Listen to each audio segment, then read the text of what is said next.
ಎಲ್ಲರೂ ಜೈಘೋಷ ಮಾಡಬೇಕು. ಹಿಂದೆ ಕುಂತವರು ಗಪ್ಪ ಹೊಡೆದು ಕುಂತೇವೆ.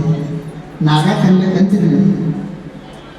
ಸಂಬಳ ಪುಕ್ಷಿದೆ ಹೇಳ್ತಾರೆ, ರೊಕ್ಕ ತೊಗೊಂಡಿರ್ಬೇಕು, ಮಕ್ಕಳು ಅವ್ರಿಗೆ ಅಂತಾರ, ನಾವ್ಯಾಕೆ ಅನ್ಬೇಕಂತೀರಿ? ಯಾರು ಮಾಡಿದ್ರಿ ಅವ್ರ ಹೀಗೆ ಹೇಳ್ದಲ್ಲ, ಏನು ನಿಮ್ಮ ಪುಣ್ಯ ಅದ, ನಿಮ್ಮ ಪದರಾಗಿರ್ತದೆ, ನಂಗೇನು ಬೇಕಾಗಿಲ್ಲ. ಆದರೆ ಮನಸಾರೆ ಭಕ್ತಿಯಿಂದ ಜಯಘೋಷ ಮಾಡಿ. ಭಾಳ ಚಂದ ಜಯಘೋಷ ಆಗ್ಲತ್ತದ ಇವತ್ತು ಎಷ್ಟು ದಿವಸ ಅಂದ್ರಿ? 5 ನೆನಪಿರಲ್ಲ ಯಾಕೋ.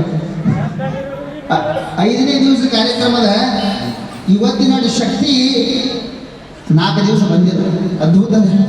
ಅದಕ್ಕೆ ನೋಡಿ ನಮಗೆ ಭಾಳ ಸಂತೋಷ ಅನಿಸ್ತದೆ. ಎಲ್ಲ ಭಕ್ತಾದಿಗಳು, ನಮ್ಮೆಲ್ಲ ತಂದೆ ತಾಯಿಯರು, ಸಹೋದರಿಯರು, ಅಕ್ಕ ತಂಗಿಯರು, ಭಾಳ ನಿಮಗೆ ನೋಡಿ ಆನಂದ ಆಗ್ತದೆ. ಆದರೆ